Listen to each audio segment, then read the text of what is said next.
Hi there, I'm Jim Zirin. Welcome back to More Conversations. New York Times bestselling author Nina Burleigh is with us. In 2018, Nina wrote a riveting book entitled Golden Handcuffs, The Secret History of Trump's Women, dealing with Donald Trump's sordid relations with the opposite sex.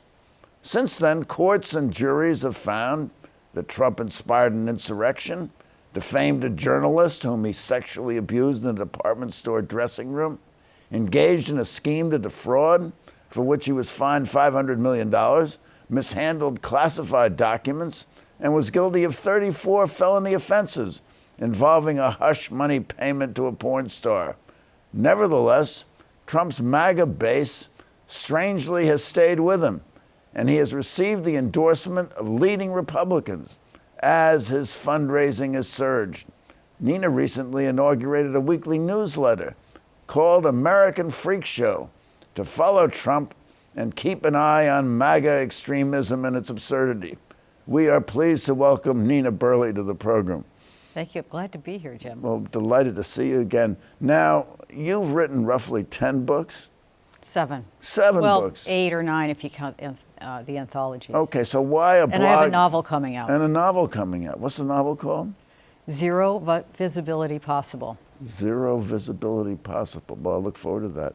Now, let me ask you, having written 7 books and a novel coming out, why have you turned to doing a blog, a Substack? Well, I started Substacking about a year ago now, right after the Washington Monthly magazine published photographs of a Texas real estate magnate's Nazi linens collection. His name is Harlan Crow. He's the, they call him the Trump of Dallas, but he's the funder of Clarence Thomas. He's the timeshare owner of the Supreme Court, basically. Mm-hmm. He's a big funder of Clarence Thomas. And I saw the pictures and I just thought, these people are freaks. This is not, and I first tweeted, somebody really needs to start a podcast called American Freakshow and just start talking about how strange these people and how abnormal they are. And then I thought, well, maybe I should try it. So I started the Substack, and I wasn't going to keep doing it weekly, but I started to get followers and subscribers, and then I realized that I had an audience, and I kept, as many of the Substack writers do, realized that it's actually kind of fun. So I have been writing one every week for over a year now. Sometimes I do 2 a week, and that's when you get mad. When I get mad, but I have to I mean, there's always a low simmer going now. Yeah, every week there is some new freak or abnormality to focus on. And I really started it just to remind people that this is not normal. And it hasn't been normal for a while. And to try to remind people that if you feel like things are not normal and these people are not normal, you're right. This is not normal. It's not the civil discourse that the framers of the Constitution had in mind. It's not the way that politics has worked in my time covering it since Springfield. I started in Springfield, Illinois, years and years ago, and then Washington, and the debasement of the discourse, the vulgarity, the cruelty for fun that Trump instituted or brought into the system, not normal. And a lot of what the MAGAs do is... It's almost sadistic. Well, of course, yes, it's very sadistic. And I'm not going to do pop psychology, although it's fun to sort of play around with that. But let's just remember that, when they start saying these, let's say the verdict, the guilty verdict in the first felony convictions, when the MAGAs say, this is banana republic behavior, you're trying to lock him up, and of course he's walking around saying they want to lock me up and they want to kill me. All false. All false, but also let's remember who first started saying they wanted to lock up their political opponent. But they have him dead to rights. Well, I was in the stadium in the Cleveland at the Cleveland Republican National Convention in 2016 when General Michael Flynn got up there and led a chant, led thousands of people chanting, lock her up, talking about Hillary Clinton. They wanted to jail the opponent. And that was the beginning. And that they started that. And, like all schoolyard bullies, they blame somebody else for what they've started. And so that's really where we're at. Okay, Objection. Lock her up. It's kind of a statement of misogyny. And one of the areas you've covered so avidly as subjects is women. And Jennifer Rubin in today's Washington Post said the GOP is waging war against women, and it's not just abortion, it's intra vitro fertilization. Now it's come to contraception. Do you agree with that? Is the GOP and Trump, are they waging war against women? Absolutely. But, that was a slogan that the Democrats were using all the way back in, I think, even in the Obama years, right? The war on women, the war on women. And I think it's just become more and more obvious that that is the motivating force behind really the whole movement. The overturning of Roe was just the beginning of this wholesale effort to turn women back into baby-making, breeders, and kitchen help, and that's part of the Make America Great Again concept, which is completely false. I mean, women after World War II, there was in this country, there was the beginning of a affordable daycare operation because a lot of women went to work during World War II while the men were at war. And as soon as they came back, this is Rosie the Riveter. Yeah, as soon as they came back, those women were kicked out of their jobs. I was just talking to somebody yesterday whose mother lost her journalism job after World War II, and they they dismantled this program to help families, really, and to force women back into their childbearing, what naturally women are supposed to be doing. Meanwhile, in the last 20 or 30 years, more women have started to go to college than men, a lot more women. And that's making a huge difference in society, that and the birth control pill and abortion, because it allowed women, for really the first time in history, to say, well, I'll decide when I have a baby, and I'll go to work.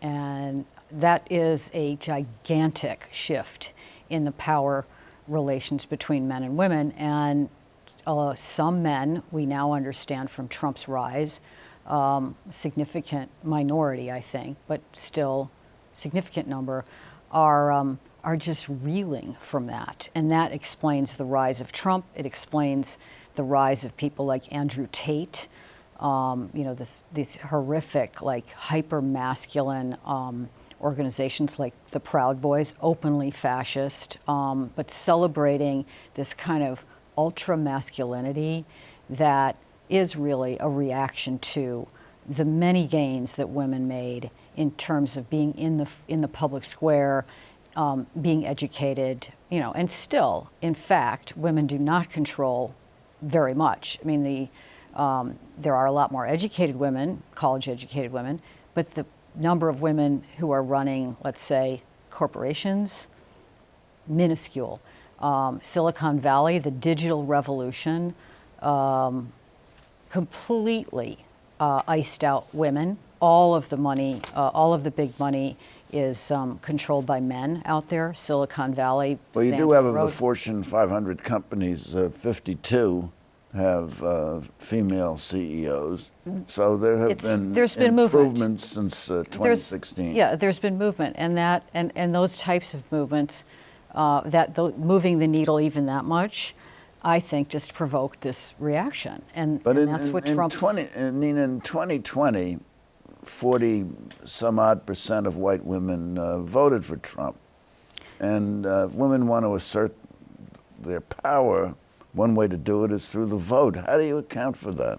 Well, I address some of that in my book, although I don't get deeply into that vote issue. Yeah, it's disgusting that 40% of white women went for Trump. And in 2016, I think it was a majority. It wasn't a majority as reported immediately afterwards, but it was a large percentage, like in the 40s. But I address in the book, I actually found that to be one of the central mysteries of, the book is about the women closest to Trump, the three wives, mother, grandmother, and Ivanka. And then it kind of goes out, I go out further into the women who will, the women you see at Mar-a-Lago, the pictures that come out, they just adore him. And I think it's a... But how are they dressed? They're totally sexified. They all seem to wear the same uniform. There's a lot of plastic. And yeah, I mean, the costumes are amazing. I mean, you're on Twitter too, and you see that sometimes you see, I guess Ron Filipkowski is constantly posting those, last night at Mar-a-Lago, and you just can't believe what they're wearing. Part of it is Florida. I mean, it's Florida. It's Florida woman. It's Florida woman, and then Texas, I guess. But the plastic is what's so mind blowing. The idea that women have to look a certain way, and again, that's the Trump woman. So the reason why I came to the conclusion, the reason why women associate themselves with that type of an operation is that the rewards, if you climb the ladder within that system, the rewards are immense. So let's say somebody like Elise Stefanik, our congresswoman here in New York, who originally loathed Trump, and it's on the record. A liberal Republican. She was a moderate Republican. And like J.D. Vance, they are on the record in 2016 appalled, and now you see her vying for his, the coronation to become a vice president. She's one of his biggest supporters. And they pay, these women are willing to undergo just levels of humiliation that other women will not put up with in order to get close to power and money. But will it help him, you think, if he names a woman as his running mate? I think it would. Assuming she hasn't recently murdered her dog? Yes, or that's right, murdered a dog. Probably that's the only challenge. Nikki, what's her name? Kristi Noem will not be selected, obviously, because of the puppy. But I think it would help him if he got a woman next to him. I would be Would women buy into that? Would they? I think, well, look, we know, if you're following politics, you understand in this country right now that there's a sliver of voters that will decide, a tiny percentage of the great mass of voting Americans who will decide the election. And it's hard to imagine that there are people who are undecided. That's what we used to call them, or they call themselves independent. I always say when somebody says they're independent, they're probably Trumpers. But I think that the felony conviction, a lot of these voters are low information. They're not dumb. They're just not paying attention like we are. And good for them. They have things that are going on in their world. They don't watch MSNBC, or maybe they catch up to Fox a little bit, but they're not immersed in. They're not knowledgeable about everything that Trump has done. The civil trials, the Trump U thing, which was a total scam on vulnerable Americans, which he did end up paying $25 million to the New York Attorney General, who sued him for fraud. Those people, this all just kind of goes into the big dump truck of Trump, and people forget it if they ever paid attention to it. But when you hear felony conviction, I think the Times poll in October, which again, it's a long time ago, did find that a certain percentage of these people in swing states, but a significant enough number of people, when that kind of thing when it penetrates their awareness, which it does, felony conviction is going to penetrate, that those people who are sort of in the middle on the fence will think, forget it. I can't vote for a convicted felon. That's just not what we do. The MAGAs are already, all of this criminality is baked in. They have obviously accepted that their hero is a victimized, martyred, superhero. I mean, the second coming or the third coming of Jesus or whatever. You see the memes. They actually think that he's leading them to the promised land, and that everything that's happening to him is he's the scapegoat. He's taking on their sins. I mean, that's so he's. But he's likened himself not only to Jesus, but to Mother Teresa and to Al Capone. Well, just throw it all out. Throw it all. Look, it's kind of brilliant. It's kind of brilliant what he does. I mean, he does. Throw it at the wall and see what sticks. Right? Absolutely shameless. He said something yesterday. He'll deny it. He didn't say that. And again, people like that energy. It's a sideshow. It's a circus. I think the Trump rallies are like Grateful Dead concerts. They're attracting it's a big tent. Fascism is a big tent, and that's why you see all kinds of people showing up at these rallies. And that he's bragging now that he can get Latino votes and he can get black votes because of his conviction, which is such a crazy racist thing to say. True that more black men are incarcerated percentage-wise than whites in this country. But for him to try to sell himself to that cohort, the convicted of felony cohort, is it's outrageous. Well, I mean, the black voters are certainly going to be more nuanced than that. They're not going to say that because a friend of theirs stood trial and was convicted and was incarcerated. Well, but they're identify openly with Trump. No, but they're openly saying that. I mean, that's what I wrote about last week, as you know. I mean, Eric Trump, the day that's after what Eric the Trump conviction, claimed, but they'll claim anything. They'll claim anything, but I think that there is some truth to the idea that, look, what he really, again, going back to my first point, who he really appeals to are these resentful or disappointed men, really of all races, who are latching on to this hyper masculinity, ultra masculine kind of movement that he really represents. And so among that, among black men and among Latino men, there certainly are men who are attracted to that. And in fact, I think that especially the Latino vote, the Republicans are making inroads because those people are more religious. They're more Catholic.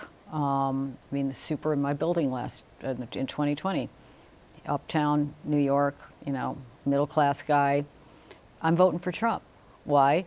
Well, I don't want babies killed.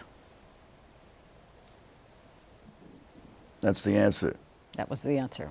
Do you think choice, and we have the issue of choice because Roe v. Wade was overturned since the 2020 election, but do you think that's going to tilt the balance of the election? And well, it certainly has. As you know, it certainly has since then. I mean, they haven't won big. The red wave did not materialize in 2022. I mean, Nancy Pelosi thinks it's going to be a major factor. Do you see it as I that? think, well, especially now that they're openly going after things like IVF and IUDs and the pill, I think that, I think women will come out and vote against him. It's just a matter of, again, what the Democrats need to do is bring, half the country doesn't vote at all, or some huge percentage, I don't know what it is. And the abortion issue, like the felony conviction, I think, wakes people up who maybe aren't interested in voting. And I think there is a motivated cohort of women in this country who are disgusted, appalled, and I think that they will come out, and they have come out in the past, and that that accounts for a lot of things that were happening in Michigan and Wisconsin, right? I mean, Michigan is at the top, has been run by women. It's like a Scandinavian country, right? Whitmer and the Attorney General is a female, and they're all Democrats, and I think they wiped the floor with those crazy right-wing legislators there in Michigan, and that is related to abortion. So they're going to come out, and that's why I think if he puts a woman next to him, like an Elise Stefanik, who's smart. Went to Harvard. Which is just That so doesn't make you mind-boggling. smart. I guess not, right? But she has the pedigree. And more than that, she kind of looks a certain, kind of like every woman. I think that would be a pretty significant move in the right direction. Well, there's another one. And then whoever that person is going to debate Kamala Harris, remember, so that it'll be quite interesting if they put a woman up. Well, there's another woman to be taken into account, because in preparation for the sentencing on July 11, Trump is being interviewed virtually by a probation officer. I love that. And that probation officer happens to be a woman. I love it. Now, what questions do you think she should ask him, and what do you think her reaction is likely to be? Well, I mean, I think she has to ask him about his travel plans. She has to ask him about whether he would wear an ankle bracelet. Will she ask him about the Billy Bush tapes and his propensity for sexual assault? She'll ask him about these other proceedings, the E. Jean Carroll case. And E. Jean Carroll. And the assault on the Capitol. And the assault on the Capitol, and the fraud. This guy has, you're a New Yorker, a lifetime of skirting the law, not paying his final bills, destroying small vendors, and basically just acting in the manner that Roy Cohn taught him to act, which was bend the law, know the judge, better to know the judge than the law. That's a Roy Cohn screw the law, motto, who's the judge? And never apologize. And, just keep bullying your way forward. And I think that's what he learned well and he was an apt pupil, but he's naturally capable of doing that kind of thing. I hope she asks him about all of the criminality. But more than that, I think it's going to be quite interesting to see whether Judge Merchan gives him jail time. He won't go to jail. For sure, he won't go to jail before the election. But just to have that hanging over his head, convicted felon, and you're going to go to jail when you're out of the White House, I think that would get people's attention. And it will enrage the base. So part of what's going on here is the Democrats, I think, are very concerned that he's able to use this victimization and martyrization concept, the weaponized government lawfare thing, to his advantage. But I think they need to be constantly talking about it. It's really all they've got are the women and his criminality. And if they can keep pounding on that, I think they get more non-committed, inattentive voters paying attention to the absolute outrage of what this guy is. And what about his threats against witnesses, jurors, prosecutors? And I think Maggie Haberman today, there was some quote saying, you need to take that seriously. Like, she's the Trump whisperer at the New York Times, right? She said, these revenge plans are not a joke. They will already. They're using litigation terrorism on people like Rick Wilson, who's being sued by Mike Flynn, right? Right. They're using litigation terrorism constantly, and Melania went after me in the UK over the book. It's people with deep pockets coming after journalists. You're going to see a lot more of that, and imagine adding, that's private. Those are private lawsuits. They're civil. They're defamation cases by people who are individuals. Imagine that magnified into the whole Department of Justice going after people for some kind of infraction in terms of how they talk about the president or his policies in a way that they don't like. Imagine having the Justice Department go after, being weaponized to go after journalists and politicians on the other side. There's an aide to Mike Pence who says she knows him. He really means it. He does really mean it. It's Mark Short. Yeah, he says that. Yeah.